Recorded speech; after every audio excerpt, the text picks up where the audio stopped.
नमस्कार दोस्तों, स्वागत है आपका मेरे चैनल कॉमिक्स लाइफ में। शुरू करते हैं मनोज कॉमिक्स की एक और मज़ेदार कॉमिक्स अनोखा भाग्य। अनोखा भाग्य, चित्रांकन बेदी, सहयोग चंचल अमित अरुण भनोट, लेखक विजय कुमार वत्स। कपिल वस्तु के राजा सत्यसेन की परीक्षा लेने के लिए कांची नरेश ज्वाला सिंह उनसे 10 वर्ष के लिए कपिल वस्तु का राज मांग बैठे। तो आप 10 वर्ष के लिए मुझे कपिल वस्तु का राज देने को तैयार हैं? हाँ राजन, आज से 10 वर्ष के लिए कपिल वस्तु पर तुम्हारा अधिकार हुआ। कपिल वस्तु राज्य को ज्वाला सिंह को सौंपकर राजा सत्यसेन अपनी महारानी दुर्गा व दोनों पुत्रों के साथ वहां से चल पड़े। चलते चलते वे चारों दीनापुर राज्य में पहुंचे। वहां एक सराय का मालिक उनसे बोला, तुम चाहो तो मेरी सराय में नौकरी कर सकते हो। नेकी और पूछ, जल्दी बताओ मुझे क्या काम करना होगा। तुम्हें जंगल में जाकर लकड़ियां काटकर लानी होंगी और तुम्हारी पत्नी को सराय में रहने वाले मुसाफिरों का भोजन बनाना पड़ेगा। मुझे मंजूर है।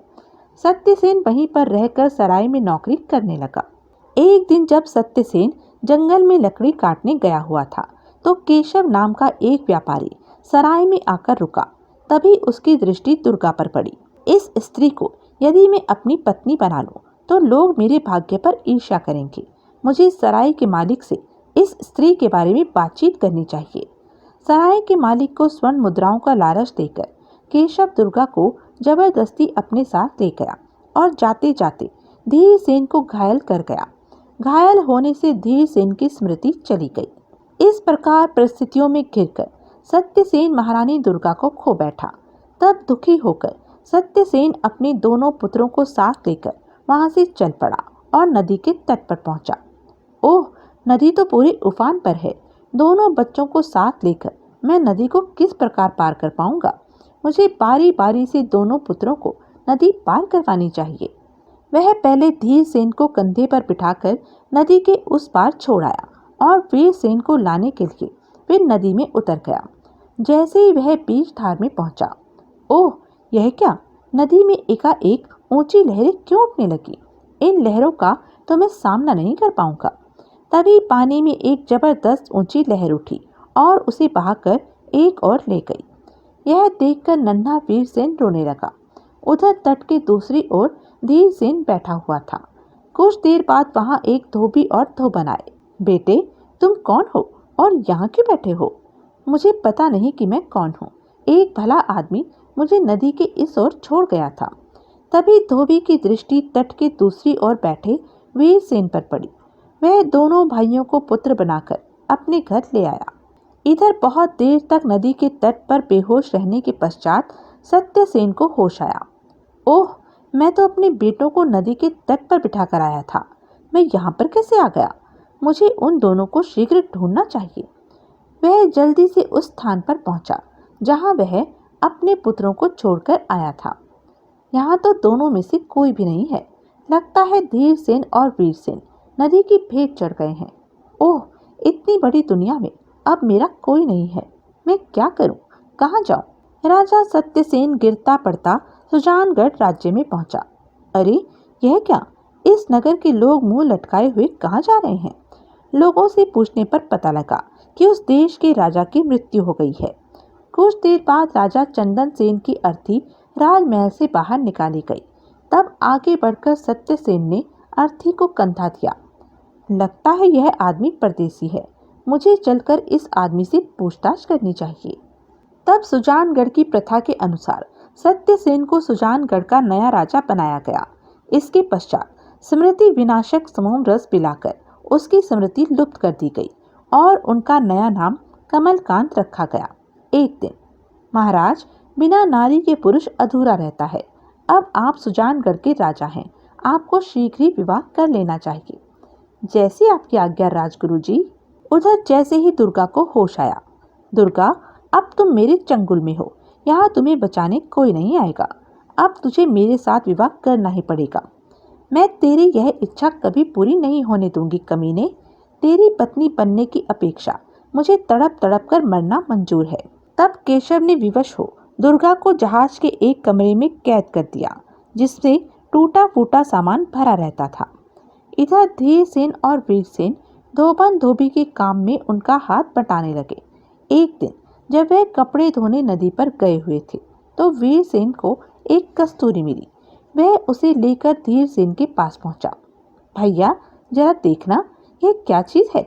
यह मुझे पेड़ के पास पड़ी हुई मिली थी, दिखाना। वीरसेन से कस्तूरी लेकर धीरसेन ने अपनी नाक से लगाई तो उसकी खोई हुई स्मृति वापस लौट आई। इधर शीघ्र ही दीनागढ़ की राजकुमारी तारामती के साथ राजा सत्यसेन का विवाह संपन्न हो गया। एक दिन, धोबिन, हमारे नए राजा कमलकांत का विवाह हुआ है। आज वे अपनी नई रानी के साथ सुजानगढ़ की प्रजा को दर्शन देने वाले हैं। हमें भी चलकर उनके दर्शन करने चाहिए। आप ठीक कह रहे हैं स्वामी, ऐसा शुभ अवसर बार बार नहीं आता। जब वे चारों भीड़ में से निकलते हुए सिंहासन के समीप पहुंचे, अरे यह क्या? सिंहासन पर तो हमारे पिताजी महाराज बैठे हैं। हाँ भैया। फिर धीरसेन ने धोबी धोबन को सारी बात विस्तार से कह सुनाई। सारी बात सुनकर, ऐसी बात है तो तुम यह फूलों का गुच्छा भेंट में देने के लिए राजा कमलकांत के पास जाओ। यदि वे तुम्हारे पिता सत्यसेन हुए तो अवश्य ही तुम्हें पहचान जाएंगे। आप ठीक कह रहे हैं पिताजी, मुझे ऐसा ही करना चाहिए। इन घटनाओं की विस्तृत जानकारी के लिए देखें किस्मत तेरे खेल निराले, वह लगे न ठोकर किस्मत को। अब आगे। धीरसेन ने धोबी से फूलों का गुच्छा लिया और राजा कमलकांत के पास पहुंचा। लीजिए महाराज, मेरी ओर से विवाह की शुभकामनाएं स्वीकार कीजिए। कमलकांत ने धीरसेन से फूल ले लिए। तत्पश्चात, बेटा तुम कौन हो? क्या तुम अपने माता पिता के साथ यहाँ आए हो? यह सुनकर धीरसेन चौंका। तो क्या आप मुझे नहीं पहचानते हैं? मैंने तो तुम्हें आज प्रथम बार ही देखा है बेटा। यह आप क्या कह रहे हैं महाराज? क्या आप अपने पुत्र को भी भूल गए? धीरसेन का कथन सुनकर वहां सन्नाटा छा गया और राजा कमलकांत ने परेशान होते हुए उससे कहा, बेटा तुम्हें भ्रम हुआ है, मैं तुम्हारा पिता नहीं हूँ, ना ही मेरा कोई पुत्र है। यह सुनते ही धीरसेन तड़प कर वापस पलटा और तेजी से भागता हुआ वीरसेन के पास पहुंचा। चल वीरसेन, तू भी पिता से मिल ले। सुजानगढ़ का राजा बनते ही उनकी आंखों पर सुख और ऐश्वर्य का पर्दा छा गया है, इसीलिए वे हमें पहचानने से इनकार कर रहे हैं। धीरसेन छोटे भाई को साथ लेकर कमलकांत के सम्मुख पहुंचा। महाराज, मुझे नहीं तो कम से कम अपने छोटे पुत्र वीरसेन को तो पहचान लो। क्या अनर्गल बक रहे हो? तुम होश में तो हो? कमलकांत को क्रोध में देख धोबी धोबन भयभीत हो उठे। महाराज क्रोधित हो उठे हैं, अब धीरसेन की खैर नहीं है। हे भगवान, मेरे बच्चों की रक्षा करना। जबकि धीरसेन ने कमलकांत का कथन सुन व्यंग पूर्वक कहा, यह आपका कसूर नहीं है महाराज, आप पर इस समय सत्ता का नशा चढ़ चुका है। लेकिन मुझे तो यह सोच सोचकर ही दुख हो रहा है कि एक सत्यवादी राजा आज किस प्रकार सत्ता के मद में चूर होकर अपनी संतान को भी पहचानने से इनकार कर रहा है। धिक्कार है ऐसे पिता पर। यह सुन कमलकांत आग बबूला हो उठा। उसने आदेश दिया, सैनिकों, इन उद्दंड छोकरों को पकड़ लो और इन्हें कारागार में डाल दो। यह देख धोबी गिड़गिड़ाता हुआ कमलकांत के पैरों पर गिर पड़ा। दुहाई है महाराज, दुहाई है, मेरे बेटों को छोड़ दो, ये नादान है। तो ये दोनों लड़के तुम्हारे हैं? जी महाराज, तुम्हारा बड़ा लड़का तो बड़ा ही उद्दंड है, इसे तो बड़ों से बात करने तक की तमीज नहीं है। धोबी ने सरासर झूठ बोला। महाराज, मेरा बड़ा लड़का पागल है, इसने पागलपन में ही आपको यह सब कहा है। कृपा करके इसे क्षमा कर दीजिए, मैं इसकी ओर से माफी मांगता हूँ। ओह, तो यह बात है, यह लड़का पागल है? महाराज, ये दोनों बच्चे मेरे बुढ़ापे का सहारा हैं, कृपा करके इन्हें मुझसे न छीनिए। तुमने यह बताकर अच्छा ही किया कि तुम्हारा लड़का पागल है, वरना हम उसे कड़ी सजा देते। जाओ, हम तुम्हारे पुत्र को छोड़ते हैं। इतना कह कमलकांत ने सैनिकों को दोनों लड़कों को छोड़ देने का इशारा किया। अगले ही पल धोबन ने दौड़कर दोनों को अपने सीने से लगा लिया। महाराज की जय हो, महाराज आप बड़े दयालु हैं। फिर धीरसेन और वीरसेन को साथ लेकर धोबी धोबन राजमहल से वापस चले आए। घर पहुंचकर धीरसेन गुमसुम सा बैठ गया। उसे इस तरह बैठा देख, बेटा मैंने तुम्हें पहले ही कहा था कि तुम्हें भ्रम हुआ है, राजा कमलकांत तुम्हारे पिता कैसे हो सकते हैं? पिताजी, आप अब भी यही सोच रहे हैं कि मुझे भ्रम हुआ है? मैं अब भी यही कहूँगा कि वे मेरे पिता सत्यसेन हैं। तब फिर उन्होंने तुम्हें पहचाना क्यों नहीं? माँ, इसमें उनका कोई दोष नहीं है, हमारा भाग्य जो खराब है। तभी तो अपने देश से दर-बदर होकर हम यहाँ आ पहुँचे हैं। ऐसे में हमारे पिता ने भी हमसे आंखें चुरा ली तो ठीक ही किया है। धीरसेन के बार बार कहने पर धोबी धोबन को विश्वास आ गया कि वह सच ही कह रहा है। कैसा निष्ठुर बाप है सत्यसेन। राजा बनते ही दूसरा विवाह कर लिया और अपने बिछड़े हुए पुत्रों को भी पहचानने से इनकार कर दिया। बेटा धीरसेन, तुम्हें मन दुखी करने की कोई आवश्यकता नहीं है। भूल जाओ सत्यसेन को। अब हम लोग ही तुम्हारे माँ बाप हैं। इधर महामंत्री राजगुरु से मंत्रणा कर रहा था। राजगुरु, आज दरबार में राजा सत्यसेन के लड़कों को देखकर मैं चिंता में पड़ गया हूँ। इसमें चिंतित होने की क्या बात है महामंत्री जी? कहीं भी दोनों लड़के पुनः कोई उपद्रव न खड़ा कर दें। महामंत्री जी, तुम व्यर्थ ही घबरा रहे हो। वे अदना से लड़के क्या कर सकते हैं? महाराज कमलकांत तो उन्हें भूल ही चुके हैं। अब उनकी स्मृति पुनः वापस लौटना असंभव है।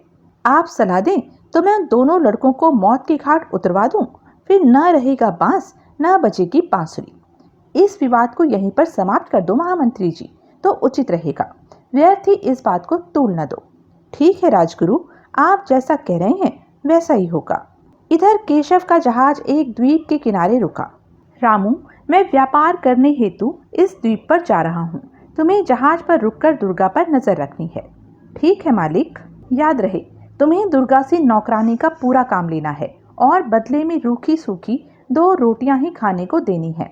ऐसा ही होगा मालिक। रामू को आज्ञा देकर केशव द्वीप पर उतर गया। उसके जाते ही रामू दुर्गा के पास पहुंचा। दुर्गा, बहुत आराम कर लिया।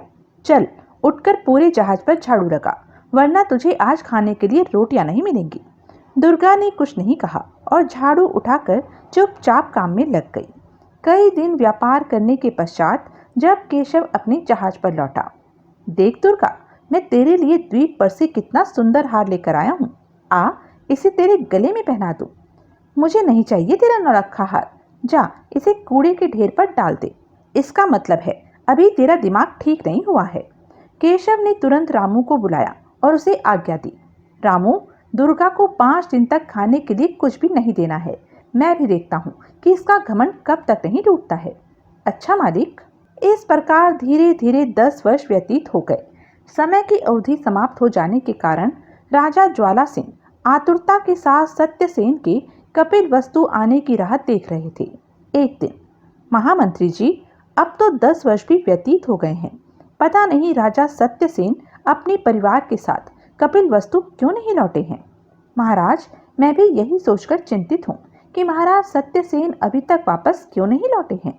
इधर कांची प्रदेश से हमारा छोटा भाई करण सिंह भी हमें बुलाने के लिए कई बार दूत के द्वारा सूचना भिजवा चुका है। हम बड़े धर्म संकट में हैं कि ऐसे समय में हम क्या करें। राजा सत्यसेन को कपिल वस्तु का राज सौंपे बिना हम यहाँ से जा भी नहीं सकते। उधर हमें कांची प्रदेश जाकर अपने राज्य की भी देखभाल करनी है।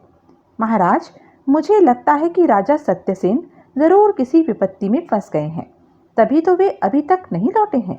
इधर राजा कमलकांत सुजानगढ़ का राजकार्य सुचारू रूप से चला रहे थे। रानी तारामती से उनके गिरजाकांत नाम का पुत्र उत्पन्न हुआ था। महारानी तारा, हमें अपने भाग्य पर बहुत गर्व है। न जाने किस पुण्य के प्रताप से हमें आप जैसी गुणवती पत्नी मिली और युवराज गिरजाकांत जैसा पुत्र मिला। भगवान हमारे परिवार पर इसी प्रकार दया दृष्टि बनाए रखे, बस यही मेरी कामना है। इधर धीरसेन और वीरसेन भी बड़े हो गए थे। वे बूढ़े धोबी धोबन को ही अपने माता पिता मानते और उनके कार्य में हाथ बटाते। एक दिन, बेटा, लगता है दूर नदी में कोई जहाज इधर की ओर ही आ रहा है। आप ठीक कह रहे हैं पिताजी, मुझे भी ऐसा ही प्रतीत होता है। कुछ ही देर में वह जहाज तट पर आ रुका। वह जहाज केशव का था। केशव जहाज से उतरा और उनके पास आया। भाई, यह कौन सा स्थान है? आप सुजानगढ़ की सीमा में खड़े हुए हैं। सुनो भाई, मैं बड़ी मुश्किल में पड़ गया हूँ। कल रात मेरे नौकर रामू की अचानक मृत्यु हो गई है। उसके स्थान पर मुझे एक नौकर चाहिए। क्या तुम इस कार्य में मेरी मदद कर सकते हो? मैं इस कार्य में आपकी क्या मदद कर सकता हूँ? तुम्हारी नज़र में कोई ईमानदार आदमी हो तो कृपा करके मुझे बता दो। मैं उसे अपने जहाज की रखवाली के लिए रखना चाहता हूँ। भाई, मेरी नज़र में तो ऐसा कोई आदमी नहीं है। तभी केशव की दृष्टि धीरसेन पर पड़ी। उसने धोबी से पूछा, क्या यह तुम्हारा लड़का है? हाँ। अगर तुम्हें मंजूर हो तो मैं तुम्हारे लड़के को अपने जहाज पर नौकर रख लूं। क्या? मैं तुम्हारे लड़के को वेतन के रूप में 5 स्वर्ण मुद्राएं मासिक दूंगा। 5 स्वर्ण मुद्राएं? अगर तुम्हारे लड़के ने मन लगाकर कार्य किया तो मैं उसके वेतन में और भी बढ़ोतरी कर सकता हूँ। अच्छा?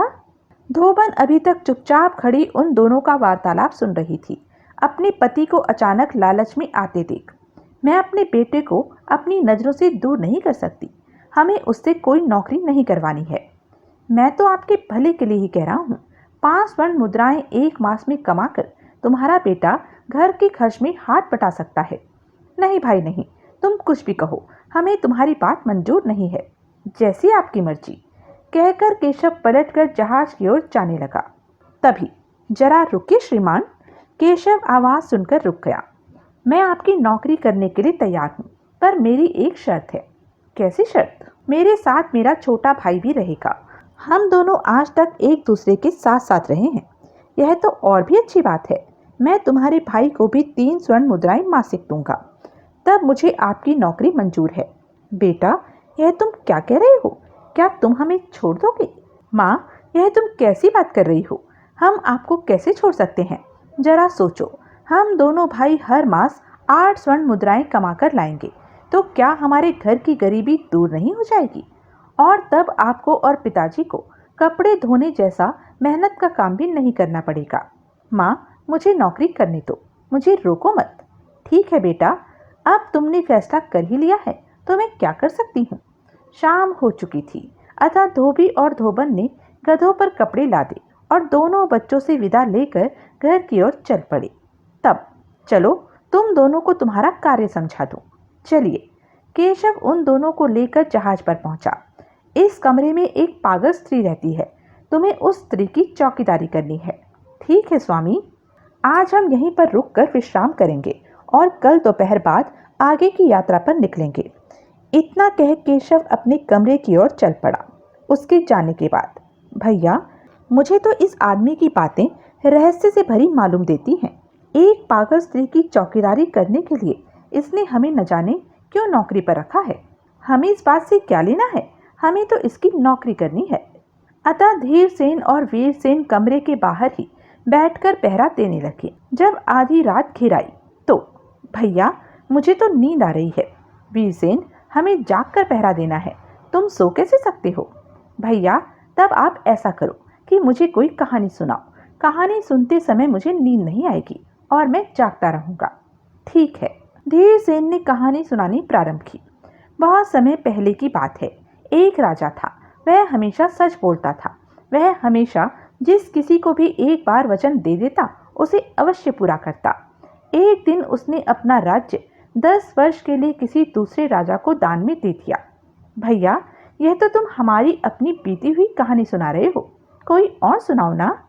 वीरसेन, मुझे अपनी आप बीती कहानी के अलावा और कोई कहानी नहीं आती। तुम कहो तो सुनाऊं, ना कहो तो ना सुनाऊं। ठीक है भैया, समय काटने के लिए तुम आप बीती ही सुनाओ। इधर कमरे के अंदर बैठी दुर्गा जाग रही थी। उसने जब धीरसेन की कहानी सुनी तो वह चौंक पड़ी। ये दोनों लड़के कौन हैं? ये तो मेरी ही कहानी सुना रहे हैं। कहीं ये दोनों मेरे बिछड़े हुए बेटे तो नहीं हैं? इधर धीरसेन वीरसेन से कह रहा था। तब राजा अपना राज्य 10 वर्ष के लिए उस दूसरे राजा को सौंपकर अपने परिवार के साथ अपने देश से चल दिया। दूसरे राज्य में जाकर वह अपनी पत्नी और 2 पुत्रों के साथ एक सराय में नौकरी करने लगा। एक दिन उस सराय में एक व्यापारी आकर ठहरा। उसकी बुरी दृष्टि राजा की पत्नी पर पड़ गई। सराय के मालिक के साथ मिलकर उसने रानी का अपहरण कर लिया। वीरसेन, इस कहानी को सुनाते हुए आज मुझे अचानक ही माँ की याद हो आई है।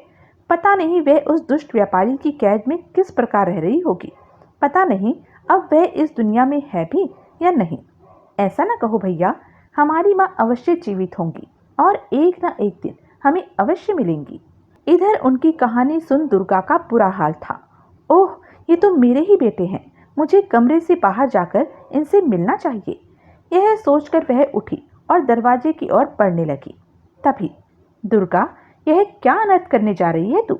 अगर केशव को पता चल गया कि ये दोनों मेरे पुत्र हैं तो वह इन्हें मार देगा। तुझे कोई ऐसी चाल चलनी चाहिए जिससे सांप भी मर जाए और लाठी भी न टूटे। सोचते सोचते दुर्गा की दृष्टि कमरे के कोने में पड़े जेवरों पर पड़ी।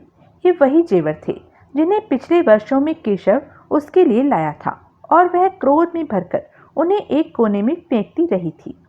मुझे इन जेवरों को छिपा देना चाहिए और इनकी चोरी अपने पुत्रों के नाम लगा देनी चाहिए। यह सोचकर दुर्गा ने उन जेवरों को छिपा दिया। धीरसेन और वीरसेन को पहरा देते हुए सारी रात बीत गई। सुबह होने पर केशव उनके पास आया। सब ठीक तो है ना?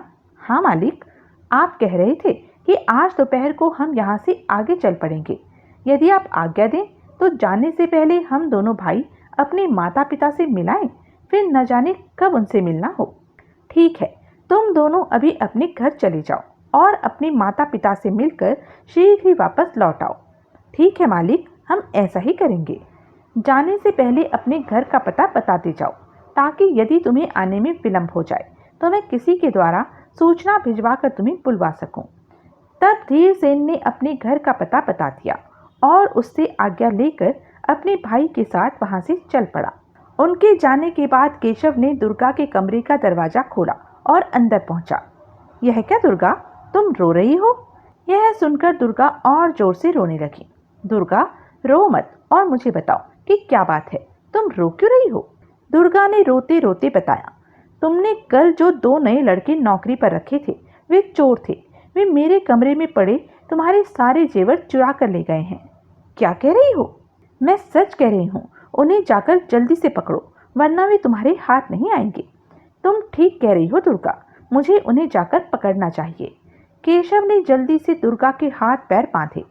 जब तक मैं वापस नहीं लौटूंगा तुम्हें इसी अवस्था में पड़े रहना होगा। मैं अब भला भागकर कहाँ जाऊंगी? इधर धीरसेन और वीरसेन अपने घर पहुंचे।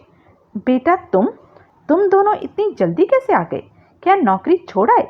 माँ, आज दोपहर को हमारा जहाज यात्रा पर आगे जा रहा है, इसलिए हम दोनों आपसे आशीर्वाद लेने आए हैं। ओह, तो यह बात है। चलो हाथ मुंह धो लो, उसके बाद खाना खाना। ठीक है माँ। धीरसेन और वीरसेन ने हाथ मुंह धोए और खाना खाने बैठ गए। जब वे खाना खा रहे थे तो क्रोध से भरे हुए केशव ने वहां पर प्रवेश किया। दुष्टों, मेरे जहाज पर चोरी करके यहाँ आराम से खाना खा रहे हो? यह क्या बक रहे हो तुम? मेरे बेटों को चोर बता रहे हो? ये दोनों मेरी पत्नी के सारे जेवर चुरा कर ले आए हैं। तुम झूठ बोल रहे हो, हमने कोई चोरी नहीं की है। जल्दी से बता दो कि जेवर कहाँ है, वरना मैं तुम्हारे हाथों में हथकड़ी डलवा दूंगा। जब हमने कोई चोरी की ही नहीं तो हमें क्या पता कि तुम्हारे जेवर कहाँ हैं? यह सुन केशव उन्हें गालियां बकने लगा। शोर सुनकर धोबी के घर के बाहर भीड़ इकट्ठी हो गई। सारी बात सुनकर एक बूढ़े आदमी ने केशव से कहा, तुम्हें अपनी फरियाद लेकर राजा कमलकांत के दरबार में जाना चाहिए। वे दूध का दूध और पानी का पानी कर देंगे। तुम ठीक कह रहे हो, मुझे यहाँ के राजा के पास ही जाना होगा। और केशव तुरंत राजा कमलकांत के दरबार में जा पहुंचा। महाराज, दुहाई है, मेरा न्याय कीजिए। आपके राज्य में मुझे चोरों ने लूट लिया है। हमें पूरी बात बताओ, हम तुम्हारे साथ अवश्य न्याय करेंगे। महाराज, मैं एक व्यापारी हूँ और नगर नगर घूमकर व्यापार करता हूँ। कल रात मैंने अपने जहाज पर आपके राज्य के निवासी कल्लू धोबी के 2 पुत्रों को नौकर रखा था। रात भर जहाज पर पहरा देने के बाद दोनों भाई सुबह अपने घर लौट आए। बाद में मेरी पत्नी ने मुझे बताया कि वे उसके गहने लूट कर ले आए हैं। महाराज, आप उन दोनों भाइयों से मेरी पत्नी के जेवर दिलवा दीजिए। केशव की बात सुनकर कमलकांत ने एक सैनिक को आज्ञा दी, तुम तुरंत ही कल्लू धोबी के घर जाओ और उसके दोनों पुत्रों को पकड़कर दरबार में ले आओ। जो आज्ञा महाराज, कहकर सैनिक दरबार से निकल गया और धोबी के यहाँ पहुंचा। महाराज, कमलकांत ने तुम्हारे पुत्रों को दरबार में बुलवाया है। उन दोनों पर चोरी का इल्जाम है। हाय, अब क्या होगा? महाराज, धीरसेन और वीरसेन को अब अवश्य सजा देंगे। धोबी अपना सिर थामकर बैठ गया। उसकी यह अवस्था देख, पिताजी, आप घबराते क्यों हैं? जब हमने चोरी की ही नहीं है तो डर कैसा? धीरसेन के समझाने पर धोबी को कुछ हिम्मत बंधी। धीरसेन और वीरसेन को साथ लेकर सैनिक दरबार में पहुंचा। धोबी भी उनके पीछे पीछे दरबार में चलाया था। तो तुम ही दोनों कल्लू धोबी के पुत्र हो? जी महाराज। व्यापारी केशव ने तुम पर आरोप लगाया है कि तुम दोनों ने उसके जेवर चुराए हैं। क्या यह सच है? यह झूठ है, हमने चोरी नहीं की है। महाराज, यह लड़का झूठ बोल रहा है। चोरी इन दोनों ने ही की है। मेरी पत्नी कभी झूठ नहीं बोलती है। अब तो कमलकांत असमंजस में पड़ गया। यह तो बड़ा ही विचित्र मामला है। केशव कह रहा है कि चोरी धीरसेन और वीरसेन ने ही की है, और धीरसेन और वीरसेन साफ मना कर रहे हैं कि चोरी उन्होंने नहीं की है। अतः कुछ देर सोचकर राजा कमलकांत ने केशव से कहा, क्योंकि गहने तुम्हारी पत्नी के चोरी हुए हैं और उसी ने तुम्हें गहने चोरी हो जाने की सूचना दी थी, इसलिए हमारा आदेश है कि तुम्हारी पत्नी को राज दरबार में पेश किया जाए। कमलकांत का आदेश सुनकर केशव मन ही मन घबरा गया। ओह, राजा ने यह कैसा आदेश दे दिया? दुर्गा जब दरबार में आएगी तो मेरी सारी पोल खोल देगी। वह बता देगी कि वह मेरी पत्नी नहीं है। वह राजा को यह भी बता देगी कि 10 वर्ष से मैं उस पर क्या क्या जुल्म करता रहा हूँ। लेकिन प्रकट में वह बोला, जो आज्ञा महाराज। राजा के सैनिक तुरंत नदी के तट पर खड़े जहाज में गए और दुर्गा के बंधन खोलकर उसे दरबार में ले आए। महाराज, यही है मेरी पत्नी दुर्गा। कमलकांत ने दुर्गा से पूछा, क्या तुम व्यापारी केशव की पत्नी हो? नहीं महाराज। ओह, अब मैं फंस गया। केशव तो कहता है कि तुम उसकी पत्नी हो और तुम्ही ने गहने चोरी हो जाने की सूचना केशव को दी थी। अब दुर्गा ने अपना घूंघट चेहरे पर से हटाया और कमलकांत की ओर देखा। कमलकांत को देखते ही उसे एक तेज झटका लगा। आप? तुम हमें देखकर चौंक क्यों गई हो? महाराज, क्या आपने मुझे नहीं पहचाना? कौन हो तुम? हम तुम्हें नहीं जानते हैं। मैं आपकी पत्नी हूँ महाराज, आपकी दुर्गा। क्या बक रही हो तुम? जानती हो तुम किसके सामने खड़ी हो? उफ, यह सब क्या बक रही है? लगता है अब मेरी जान की खैर नहीं। ओह, तो यह स्त्री हमारी बिछड़ी हुई माँ है। आप राजा सत्यसेन हैं और मैं आपकी पत्नी रानी दुर्गा हूँ। तुम्हें भ्रम हुआ है। हम राजा सत्यसेन नहीं, राजा कमलकांत हैं। यह झूठ है केशव। हमें लगता है तुम्हारी पत्नी दुर्गा पागल है। केशव को राजा की बात सुनकर अपने बचाव का रास्ता सूझ गया, अतः वह झट से बोला, आप सच कह रहे हैं महाराज, दुर्गा पागल है और मैं इसके पागलपन का इलाज करवाने के लिए ही दूसरे देश को जा रहा था कि यह घटना घट गई। हमें तुमसे सहानुभूति है केशव, हम तुम्हारी परेशानी को समझ रहे हैं। महाराज, मेरे चोरी गए गहनों के बारे में निर्णय कर दीजिए। मुझे शीघ्र ही अपनी पत्नी का इलाज करवाने के लिए यहाँ से प्रस्थान कर जाना है। केशव, चोरी का मामला काफी उलझ गया है, अतः हम आज इस बारे में सोच विचार करके कल इस मामले के बारे में फैसला सुनाएंगे। तब तक तुम हमारे अतिथि गृह में ठहरोगे और तुम्हारी पागल पत्नी को एक एकांत व बंद कमरे में ठहराया जाएगा।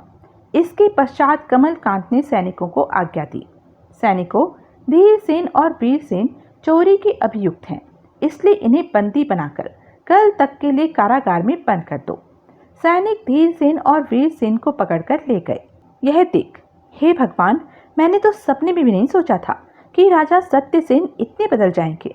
मुझे तो इन्होंने पागल घोषित कर दिया है और अपने दोनों पुत्रों को कारागार में भिजवा दिया है।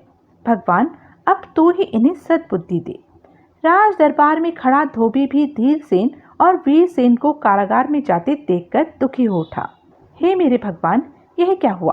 मेरे बच्चों को राजा ने कारागार में बंद करवा दिया। अब मैं क्या मुंह लेकर घर जाऊंगा? अतः भारी मन से धोबी अपने घर की ओर चल पड़ा। पता नहीं कल महाराज धीरसेन और वीरसेन को क्या सजा देंगे। उन्हें क्या पता कि धीरसेन और वीरसेन उन्हीं के पुत्र हैं। विचारों में डूबा धोबी राह भटक कर जंगल की ओर निकल आया। अरे, यह मैं कहाँ आ गया? सोच विचार में कब रास्ता भटक गया, कुछ पता ही नहीं चला। धोबी वापस लौट पड़ा। राह में एक पेड़ के नीचे वृद्ध महात्मा बैठे हुए थे। धोबी ने उन्हें प्रणाम किया। क्या बात है भाई, तुम कुछ परेशान से लग रहे हो। क्या बताऊं महाराज, बात ही कुछ ऐसी है। हमें अपनी समस्या बताओ, हो सकता है हम तुम्हारी समस्या का निवारण कर दें। महाराज, मेरे 2 पुत्र राजकीय कारागार में बंद है। कल उन्हें सजा मिलने वाली है। इतना कहकर धोबी ने सारी बात महात्मा को बताई। सारी बात जानकर, ओह, तो यह बात है। दुख की बात यह है महाराज कि राजा कमलकांत अपने पुत्र और पत्नी को पहचानने से इनकार कर रहे हैं। जो आदमी ऐसा कर सकता है वह भला किसी मामले का उचित फैसला कैसे कर सकता है। यह सुनकर महात्मा ध्यान में डूब गए। कुछ देर बाद उन्होंने नेत्र खोले। राजा कमलकांत को स्मृति विनाशक सोमरस पिलाकर उनकी स्मृति छीन ली गई है, इसीलिए वे अपनी पूर्व पत्नी और बच्चों को नहीं पहचान पा रहे हैं। महाराज, यह तो आपने नई बात बताई है। जब तक राजा कमलकांत की स्मृति वापस नहीं आएगी वे अपनी पत्नी और बच्चों को नहीं पहचानेंगे, इसलिए सर्वप्रथम स्मृति का वापस लौटना अत्यंत आवश्यक है। उनकी स्मृति कैसे वापस लौट सकती है महाराज? यदि कस्तूरी मृग की कस्तूरी राजा कमलकांत के शरीर से स्पर्श कर दी जाए तो उनकी स्मृति वापस आ सकती है, पर कस्तूरी का प्राप्त होना तो बड़ा ही असंभव कार्य है। कस्तूरी बहुत दुर्लभ वस्तु है। महाराज, एक कस्तूरी तो मेरे घर पर भी रखी है। यह तो बड़ी अच्छी बात है। कल जब तुम राज दरबार जाओ तो उस कस्तूरी को साथ ले जाना और जैसे भी हो उसे राजा कमलकांत के शरीर से स्पर्श कर देना, उनकी स्मृति वापस आ जाएगी। महाराज, आपने तो मेरी सारी चिंता दूर कर दी। आप धन्य हैं। महात्मा को शीश नवाकर धोबी वहां से चल पड़ा।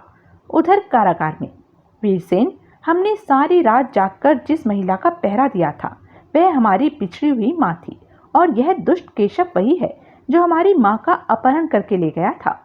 ओ भैया, यह कैसी विडंबना है कि हम जानते हैं कि हमारे असली माता पिता कौन हैं, लेकिन फिर भी उनको अपना नहीं कह सकते हैं। पता नहीं कल हमें क्या सजा मिले। मैं तो जब कल दरबार में जाऊंगा तो दौड़कर माँ के सीने से लग जाऊंगा, बाद में चाहे कुछ भी हो। इधर महारानी तारामती उस कक्ष में गई जिसमें दुर्गा बंद थी। आप कौन हैं? मैं राजा कमलकांत की रानी तारामती हूँ। ओह, तो यह मेरी सौत है। कहिए, आप कैसे आई हैं? बहन, आपकी यह बात सुनकर मैं संशय में पड़ गई हूँ कि आप राजा कमलकांत की पत्नी हैं। मैंने यह कब कहा कि मैं राजा कमलकांत की पत्नी हूँ? तुम्हारा पति कमलकांत बहुत धूर्त आदमी है। वह असल में राजा सत्यसेन है। मैं उसी राजा सत्यसेन की पत्नी हूँ। आज उसने मुझे पहचानने से इनकार किया है, कल वह तुम्हें भी पहचानने से इनकार कर सकता है। क्या वह ऐसा कर सकते हैं? मैं प्रत्यक्ष तुम्हारे सामने खड़ी हूँ, फिर भी तुम्हें इस बारे में संशय है? नहीं बहन, ऐसा नहीं है। वर्षों पूर्व मेरे विवाह के पश्चात 2 लड़के राज दरबार में आए थे। उन्होंने भी राजा कमलकांत को अपना पिता कहा था, पर राजा कमलकांत ने उन्हें भी पहचानने से इनकार कर दिया था। अब मैं सोचती हूँ कि वे दोनों लड़के सच ही कह रहे थे। वे दोनों मेरे ही पुत्र धीरसेन और वीरसेन रहे होंगे। चोरी के इल्जाम में आज जिन 2 लड़कों को राजा कमलकांत ने कारागार में बंद किया है वे मेरे पुत्र धीरसेन और वीरसेन ही हैं। ओह बहन, तुम्हारे और तुम्हारे पुत्रों के साथ बहुत ही दुखद घटना घटी है। मुझे तुमसे पूरी सहानुभूति है। बहन, अब तक तो मैं इस आस में जीवित थी कि कभी न कभी अपने पति से मुलाकात होगी, पर अब जब उन्होंने मुझे पहचानने से भी इनकार कर दिया है तो मुझे अपना जीवन व्यर्थ लग रहा है। बहन, ऐसा मत सोचो। एक न एक दिन महाराज कमलकांत को सद्बुद्धि अवश्य आएगी और वे आपको व बच्चों को अपना लेंगे। बहन, झूठी तसल्ली देकर क्यों मुझे बहलाना चाहती हो? ऐसा असंभव है। लेकिन तारामती उसे बहुत देर तक समझाती रही। उसके बाद वहां से चली गई। दूसरे दिन पुनः दरबार लगा। धीरसेन और वीरसेन, तुम दोनों अपनी सफाई में कुछ कहना चाहते हो? महाराज, हम यही कहना चाहते हैं कि हमने चोरी नहीं की है, हम निर्दोष हैं। नहीं महाराज, चोरी इन दोनों नहीं की है, ये झूठ बोल रहे हैं। केशव की बात सुनकर दुर्गा ने चिल्लाकर कहा, महाराज, इन दोनों लड़कों ने चोरी नहीं की है। ये दोनों लड़के मेरे पुत्र हैं। भला कोई माँ अपने पुत्रों पर चोरी का इल्जाम लगा सकती है? ये दोनों लड़के तुम्हारे पुत्र हैं? जी महाराज। तुमने कल तो यह बात हमें नहीं बताई थी। महाराज, कल मैं आपको देखकर चौंक गई थी और आपको अपना पति समझ बैठी थी।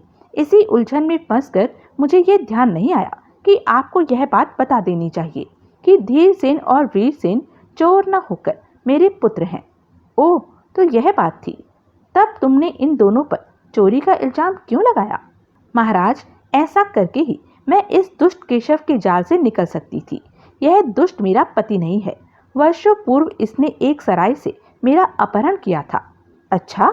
महाराज, सजा धीरसेन और वीरसेन को न मिलकर केशव को मिलनी चाहिए। इसने एक हंसते खेलते परिवार को छिन्न भिन्न करके रख दिया। हमें विस्तार पूर्वक सारी बात बताओ। तब दुर्गा ने कमलकांत को अपनी दुख भरी कहानी कह सुनाई।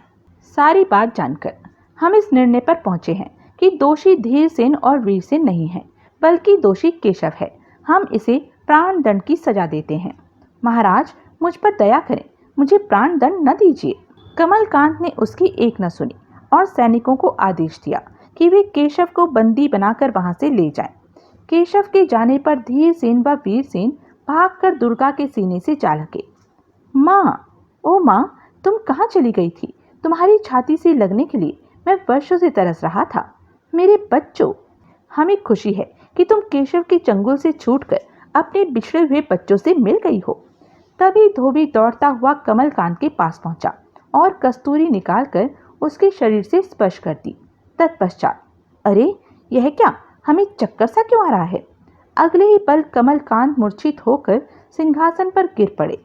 यह देखकर दरबार में उपस्थित लोग चिल्लाने लगे, यह धोबी हत्यारा है, इसने महाराज की हत्या कर दी है। इस धोबी को मौत की घाट उतार देना चाहिए। पकड़ लो इस धोबी को। इससे पहले कि क्रोध में भरे लोग धोबी पर हमला करते, राजा कमलकांत को होश आ गया। आह, मैं इस जगह पर कैसे आ गया? मेरे बच्चे कहाँ हैं? लगता है महाराज की स्मृति लौट आई है। फिर जैसे ही कमलकांत की दृष्टि दुर्गा पर पड़ी, दुर्गा, तुम? उल्टा मेरे सामने आने की तुम्हारी हिम्मत कैसे हुई? दूर हो जाओ मेरी नजरों से। चलो, आपको याद तो आया कि मेरा नाम दुर्गा है। मैं कुछ सुनना नहीं चाहता, तुम फौरन यहाँ से चली जाओ। आप मुझे उल्टा कैसे कह सकते हैं? मेरा अपराध तो बता दीजिए। जब मैं सराय में वापस लौटा था तो मुझे सराय के मालिक ने बताया था कि तुम केशव नाम के व्यापारी के साथ अपनी मर्जी से भाग गई हो। यह झूठ है, केशव ने मेरा अपहरण किया था। क्या तुम ऐसा कोई गवाह ला सकती हो जो तुम्हारी बात की पुष्टि कर सके? अगर तुम ऐसा कर सकी तो मैं तुम्हारी बात का विश्वास कर लूंगा। गवाह मैं हूँ महाराज। मैंने अपनी आंखों से देखा था कि केशव इन्हें उठाकर जबरदस्ती अपने साथ ले गया था।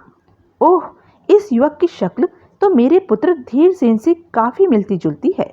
तुम उस समय उस सराय में क्या कर रहे थे? मैं दुर्गा देवी का बड़ा पुत्र धीरसेन हूँ। जिस समय केशव मेरी माँ को उठाकर ले जा रहा था तो मैंने उसका विरोध किया था। परिणाम स्वरूप केशव मुझे घायल करके भाग गया था। आपको शायद याद हो, जब आप सराय में वापस लौटे थे तो मैं आपको घायल मिला था। उस चोट से मेरी याददाश्त चली गई थी। तो तुम मेरे पुत्र धीरसेन हो? जी महाराज, मेरे पास खड़ा वीरसेन आपका दूसरा पुत्र है। ओह मेरे भगवान, तूने मेरे परिवार से कैसा अनोखा मिलन करवाया है। मैं तेरा ऋणी हूँ। कमलकांत ने प्रसन्नता पूर्वक धीरसेन और वीरसेन को अपनी छाती से लगा लिया। मुझे क्षमा कर दो मेरे बच्चों, मैं अपनी याददाश्त भूल जाने के कारण तुम्हें पहचान न सका था। कमलकांत ने रानी दुर्गा व अपने पुत्रों को अपने बराबर में स्थान दिया। उसके बाद हम कल ही कपिल वस्तु के लिए प्रस्थान करेंगे। आप ऐसा कैसे कर सकते हैं महाराज? वर्तमान में आप सुजानगढ़ के राजा हैं। यह आप क्या कह रहे हैं? आप कौन हैं? तब महामंत्री ने सत्यसेन को विस्तार पूर्वक सारी बातें बताई। इस प्रकार महाराज, आपको सुजानगढ़ का राजा बनाने से पहले स्मृति विनाशक सोमरस पिलाकर आपकी पिछली स्मृति को समाप्त कर दिया गया था। ओह, हमारे जीवन में ये कैसी विचित्र घटनाएं घटी हैं। भगवान का लाख लाख शुक्र है कि मेरा पिछड़ा हुआ समस्त परिवार अब एक जगह एकत्र हो गया है। दूसरे दिन जब राजा सत्यसेन रथ में बैठकर कपिल वस्तु जाने लगे तो महारानी तारा, हम चाहते हैं कि तुम व युवराज गिरजाकांत भी हमारे साथ चलो। आपकी आज्ञा शिरोधार्य है महाराज। तब तारा भी युवराज गिरजाकांत को लेकर रथ में बैठ गई। कपिल वस्तु पहुंचने पर, राजन, आपने सचमुच ही सिद्ध कर दिया कि शील और आचरण में आप मुझसे श्रेष्ठ हैं। आप जैसा राजा संसार में कोई और नहीं हो सकता है। अब आप अपना राज्य संभालिए और मुझे अपने राज्य जाने की आज्ञा दीजिए। इस तरह राजा सत्यसेन को कपिल वस्तु का राज्य सौंपकर ज्वाला सिंह अपने राज्य वापस लौट गए। तब राजा सत्यसेन ने युवराज धीरसेन को कपिल वस्तु का राजा घोषित किया और अपनी दोनों पत्नी और दोनों पुत्रों के साथ सुजानगढ़ वापस लौट आए। तो यह थी मनोज कॉमिक्स की एक मज़ेदार कॉमिक्स। ऐसी ही मज़ेदार कॉमिक्स के लिए बने रहें मेरे साथ। और हाँ, मेरे चैनल को लाइक, शेयर और सब्सक्राइब करना ना भूलें। धन्यवाद।